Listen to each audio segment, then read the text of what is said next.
Hay cerca de 2 millones de ciudades en el mundo, pero ¿cuál es la ciudad del running? Valencia, por supuesto, porque solo Valencia tiene el récord del mundo femenino en su medio maratón Trinidad Alfonso EDP, que ha vuelto a ser elegido como mejor carrera de España. Consigue ya tu dorsal en valenciaciudadelrunning.com. Corre por tu récord. En Maratón Radio, Deportivamente.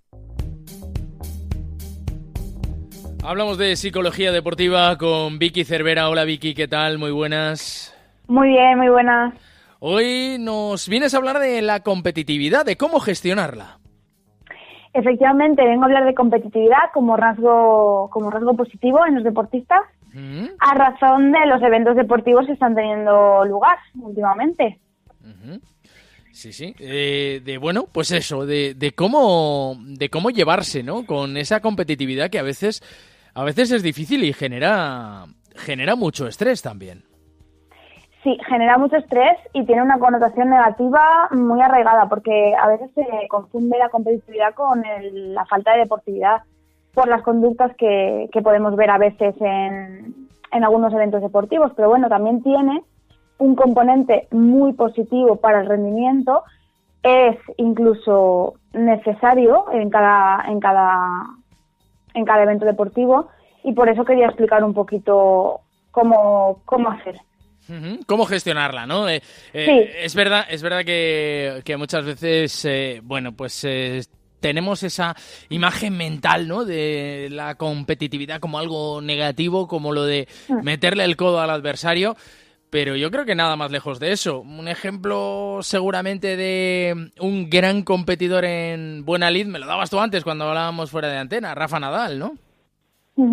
Eso es, en el último partido de Rafa Nadal pudimos ver a un Rafa que no está haciendo ningún partido completamente redondo a lo que nos tiene acostumbrados en el Open de Estados Unidos, pero tuvo la capacidad de remontar en ese partido contra 100 y hacerlo de una manera brutal y sacando su competitividad, porque él es un competidor nato, nos tiene muy acostumbrados a ese tipo de espectáculos, pero aún así nos sigue sorprendiendo.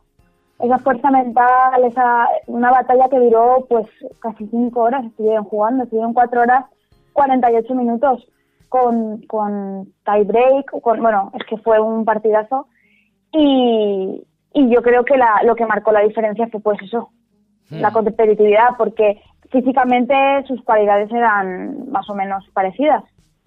Sí, seguramente cuando hablamos de Rafa Nadal, ahí los psicólogos deportivos tenéis un campo abierto grandísimo, porque, hombre, nadie puede negar las cualidades técnicas y físicas de Rafa Nadal, pero es un hombre con una fortaleza mental increíble, ¿eh? Claro, ahí voy, porque hoy en día con los conocimientos que tenemos a nivel de nutrición, a nivel de cuidado personal, a nivel de preparación física, los deportistas élite más o menos pueden tener las mismas cualidades físicas si tienen una buena preparación detrás.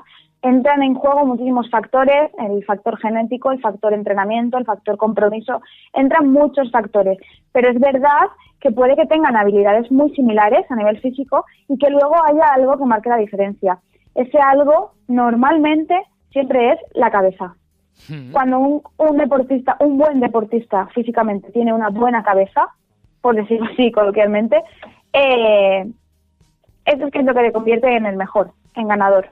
Y yo creo que Rafa Nadal es un ejemplo de eso. ¿Y cómo tenemos que gestionar esto? Que nos lo empezabas a decir tú antes y te interrumpía yo con el tema de Nadal, pero cuéntanos, ¿cómo hay que gestionar esa competitividad? Pues en primer lugar, me gustaría decir que en el diccionario pone rivalidad o competencia intensa para conseguir un fin. Es decir, en el diccionario ya te dice que para conseguir algo tienes que ser competitivo. Entonces, no significa que tengas que ganar a costa de todo, pero sí que cuando quieres algo y te importa lo suficiente, tienes que echar toda la carne en el asador.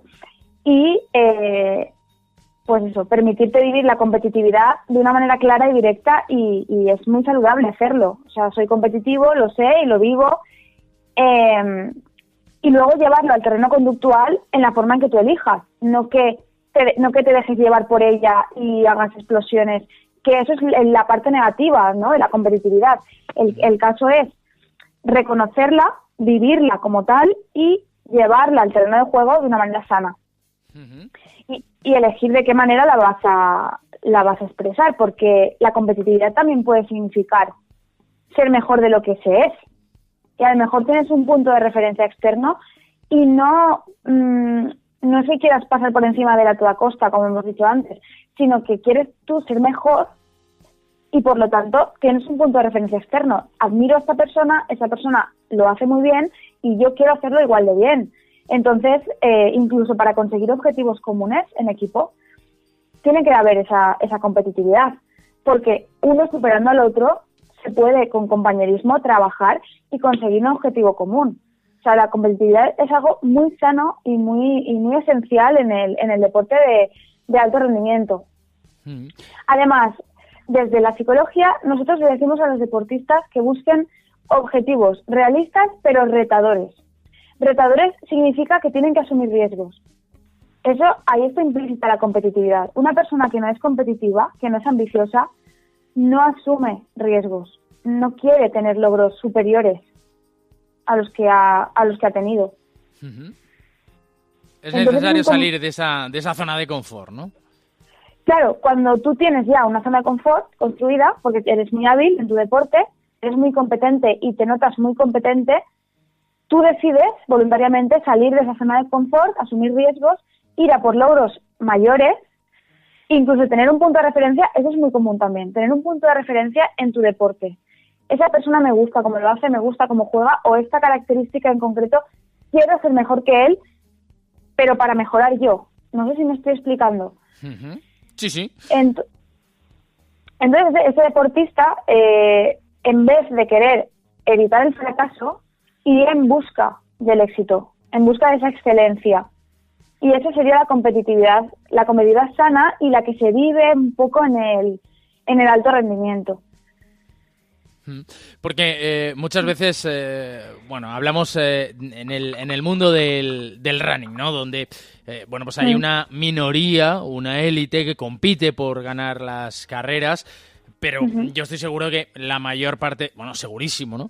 La mayor parte de nuestros oyentes no van a ganar una gran carrera, no van a ganar un maratón. Por una cuestión estadística y de número, ¿no? Es imposible que todos nuestros clientes puedan ganar un maratón. Entonces, y la mayor parte de quienes salen a correr en cada carrera, cada fin de semana, no lo hacen por conquistar la carrera, por ser el primero en cruzar la meta, porque no, porque eso todos sabemos que no va a pasar. La mayoría sabemos que no va a pasar. Entonces, hablamos siempre de competir contra uno mismo, ¿no? Hablamos de que cuando uno se plantea como objetivo, pues, su próxima carrera, su próximo maratón o su próxima 10K, ¿no? Lo que está es intentando bajar su marca en muchas ocasiones, o, en fin, planteando sus propios objetivos y, en definitiva, compitiendo contra sí mismo. ¿Cómo logramos inocularnos esa competitividad de la que hablas cuando estamos en una carrera donde nuestro rival probablemente sea mirar nuestro reloj y ver si estamos cumpliendo o no las marcas que nos habíamos establecido para finalmente llegar a meta en el tiempo que habíamos pensado que teníamos que hacerlo? Pues en competición, como tú dices, cada uno busca su propia excelencia. Es decir, no todos vamos a ganar la carrera, evidentemente, porque somos muchos, porque la mayoría de nosotros nos dedicamos a otra cosa y vamos ahí pues a autosuperación, a buscar satisfacción, a practicar nuestro deporte y a buscar nuestra propia excelencia. Esa excelencia se mide en el mundo de competición pues en comparación con otros y en comparación conmigo mismo. Entonces, cuando estás intentando buscar una marca específica, tienes que sacar pues eso, toda tu rabia, todo tu poder, por decirlo de alguna manera, toda tu fuerza y pues saber que puedes y creer en ti mismo y estar abierto a experimentar esa competitividad. Está claro que no vas a ganar la carrera, pero si tú quieres realmente, aspiras a mejorar tus propios tiempos, a superarte a ti mismo, estás ya compitiendo contra ti. O sea, tú ya estás compitiendo contra ti, lo tienes que asumir y en carrera pues tienes que aprender a eso, a sacar la competitividad. Hay que dejarla salir y aprender también a compaginarla con los otros objetivos. También en planificación de objetivos marcamos unos que son de consecución y otros que son de proceso. ¿Esto qué significa? Los objetivos de consecución son aquellos en los que se busca un resultado. Sería esto de lo que estamos hablando. Hay que aprender, en estos objetivos de consecución sí hay que sacar la competitividad y esa rabia. Y luego están los objetivos de proceso en los que, pues es eso, es justo en los entrenamientos. Hay que saber compaginarlos. Cuando estoy entrenando, mis objetivos son estos. Corriendo, mejorar la zancada, mejorar el tiempo, mejorar mi capacidad aeróbica. Eso es en entrenamiento, que también lo vamos a trasladar a competición. Y luego, los objetivos de consecución son estos. Quiero estos resultados. Y ahí sí entra mi ego, mi competitividad y eso, y mi fuerza mental, por decirlo así. Un ejemplo, perdona Rafa, sí. Un ejemplo muy claro que yo me gusta tomar como referencia, lo que pasó el otro día en el campeonato de España de triatlón, elite femenino. Vimos una carrera muy muy reñida, vimos una carrera espectacular, vimos a una Jocelyn Brea llegando a meta en tercera posición después de pelear durante todos los 3 segmentos. Fue una lucha muy muy muy muy muy dura para ella y la vimos superar a Santa María en un tramo muy cortito y fue increíble para los que estamos siguiendo la carrera, y por eso me refiero que tener un referente externo nos puede llegar a motivar muchísimo, porque evidentemente no somos deportistas de élite, pero verlos a ellos luchar así nos hace ver que la constancia y la perseverancia y esa lucha en carrera nos puede hacer sacar la mejor parte de nosotros en un momento duro en una carrera. Es inspirador, sin duda, sí. Yo quería preguntarte, ¿esa competitividad se traslada de unos aspectos de la vida a otros? Quiero decir, el que es muy competitivo en su trabajo, trabaja en una oficina y es muy competitivo en su trabajo, probablemente lo será también cuando se calce las zapatillas, ¿o no tiene nada que ver? Sí. El perfil del deportista que entrena cada día, que se relaciona con sus compañeros de entrenamiento y demás, siempre vuelca en el deporte sus propios valores. Es decir, todos tenemos unos motivos que nos llevan a hacer deporte y todos tenemos, pues al final, unas características personales que trasladamos también al deporte. Entonces, muchas veces nuestra personalidad define cómo somos cuando somos deportistas, cuando nos ponemos las zapatillas. Si tú eres muy competitivo y ambicioso y compañero y leal, no sé, en la pista se va a ver, porque vas a competir. Además, lo vas a hacer en cada entrenamiento. Vas a intentar terminar la serie antes que tu compañero, pero porque lo llevas, por decirlo así, eres así, lo llevas en tu personalidad. Entonces, no está reñido con que, por ejemplo, te gires y le animes y le apoyes para que él también termine. Quiero decir que todos nuestros valores se van a ver reflejados en nuestra carrera deportiva y en nuestra vida deportiva. Y es algo, a mí la verdad es que me parece muy positivo que tengamos ese terreno para ser nosotros mismos y para poder, pues eso, sacar nuestra mejor parte siempre con el deporte. Tengo más preguntas, Vale. ¿Es malo no ser competitivo? O sea, esos corredores que salen cada día a correr y lo hacen simplemente por disfrutar, que rara vez se ponen un dorsal y que cuando lo hacen, bueno, pues porque quieren disfrutar de la carrera, de la experiencia, pero sin mirar el reloj y sin un objetivo claro. ¿Es malo? No lo es. Si no te genera ninguna molestia, no lo es. Si tú eres capaz de tener adherencia deportiva sin ser competitivo, si tú sigues tu rutina de entrenamiento porque te gusta y simplemente salir a correr te satisface y te llena, no es malo para ti. Otra cosa es que tú quieras llegar a conseguir un objetivo, entonces ahí sí que tenemos que trabajar pues esa motivación, ese competir contigo mismo, y quizá no tengas por qué ser un deportista agresivo o tal, simplemente hacer tu carrera, hacer tu deporte y cómo te satisfaga a ti. Lo que, por tu experiencia, lo que intuyo cuando hablas de la adherencia deportiva es que no es muy habitual, ¿no? Tener esa adherencia deportiva y no tener un puntito de competitividad.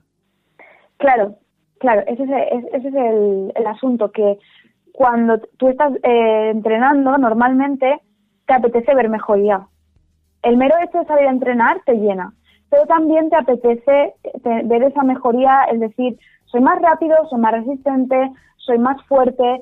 Claro, te apetece ver unos resultados, aunque sea muy a largo plazo, porque a veces el running es bastante, y la natación también, es bastante duro, en el sentido de, para mejorar un segundo en natación tienes que entrenar muchísimo. Para mejorar 10 segundos en running tienes que entrenar muchísimo, pero te gusta esa mejoría, ese resultado. Y es como que te engancha un poquito la magia pues eso, de he mejorado, soy mejor.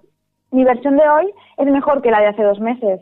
Entonces eso nos gusta y nos vuelve a todos, en mayor o menor medida, un poco competitivos. Pero ya te digo que si es solamente un hábito saludable, para salgo a correr para sentirme mejor y ya está, ya tienes tu objetivo conseguido. Ese es tu objetivo y lo tienes, entonces no pasa nada. Aquellos corredores que sí son competitivos y que, bueno, pues van cumpliendo años, y eso hace que obviamente sus marcas sean peores, ¿no? Esto está a la orden del día, también le pasa a un gran número de nuestros oyentes. Seguro, no vas a hacer con 45 años las marcas que hiciste con 25. Eso es así. ¿Cómo se gestiona esa competitividad cuando ves que no se está produciendo una evolución, sino una involución? Lo podemos ver como una involución o podemos ajustar los objetivos. Entonces, el cliente o el deportista en sí no experimentaría esa involución, sino que experimentaría que sus objetivos ahora han cambiado. Ajá. Además, el deportista experimentado tiene una ventaja sobre el deportista de 20 años que lleva menos años corriendo, y es la memoria. El cuerpo tiene memoria, los años entrenados se notan, y aunque no tenga esa potencia o esa explosividad que tenía cuando tenía 25 años, tiene otras muchas cualidades que le hacen mejor deportista que una persona de 25. Lo que pasa que, claro, hay que saber con quién me voy a medir y en qué terreno. Tengo que buscar mis habilidades y mis competencias de nuevo. Entonces, en vez de vivirlo como una involución, podemos vivirlo como vamos a cambiar los objetivos, vamos a cambiar a lo mejor la distancia en las carreras o en los entrenamientos, o el terreno, ya no en ciudad sino en montaña, y ir probando a ver dónde mis habilidades ahora son mejores, porque lo son. Porque ya te digo, esa memoria corporal existe, esa capacidad aeróbica, los músculos acostumbrados a correr, a no ser que haya salido alguna dolencia física, entonces habría que adaptar el deporte, pero si no hay ninguna dolencia física, en principio el corredor experimentado tiene ventajas y tiene habilidades superiores a las de un corredor joven. Ahí se trataría, como dices, de reajustar los objetivos y de encontrar la motivación, y una vez uno tiene el objetivo claro, que sea distinto obviamente al de sus mejores tiempos físicos, pues ahí lograr poner en marcha esa competitividad para lograr los objetivos. Pero te quiero preguntar otra cosa. Estoy muy preguntón hoy, Vicky. Me parece muy bien. Te quiero preguntar otra cosa. ¿Y el exceso de competitividad? Porque antes te hablaba de la falta de competitividad, ¿no? Del defecto. ¿Y el exceso cuando uno, no sé, esto le pasa mucho a la gente conduciendo, ¿no? Que se transforma, pero también hay quien se transforma cuando se pone las zapatillas, incluso en distintos ámbitos deportivos, y esto a veces puede servir cuando estamos hablando de deportistas de élite, ¿no? Yo, por mi experiencia, he tenido la oportunidad de conocer a deportistas de élite que eran auténticos corderitos en la vida normal, cuando te relacionabas con ellos, incluso gente muy tímida, y que cuando salía a competir y atemorizaba incluso a sus rivales, ¿eh? Cuando esto pasa, pero claro, esto ya digo, en un deportista de élite puede ser hasta positivo, ¿no? En algún momento. Pero cuando esto pasa a un deportista amateur, cuando dices, es que me pongo las zapatillas, me transformo y no sé controlarme, ahí también tenemos un problema, ¿no? El problema lo tenemos en el no sé controlarme. En el exceso de competitividad, no. Si tú eres muy competitivo, pero lo sabes controlar, no hay ningún problema. Porque además es que amedrentas al rival. Es decir, forma parte de tu estrategia.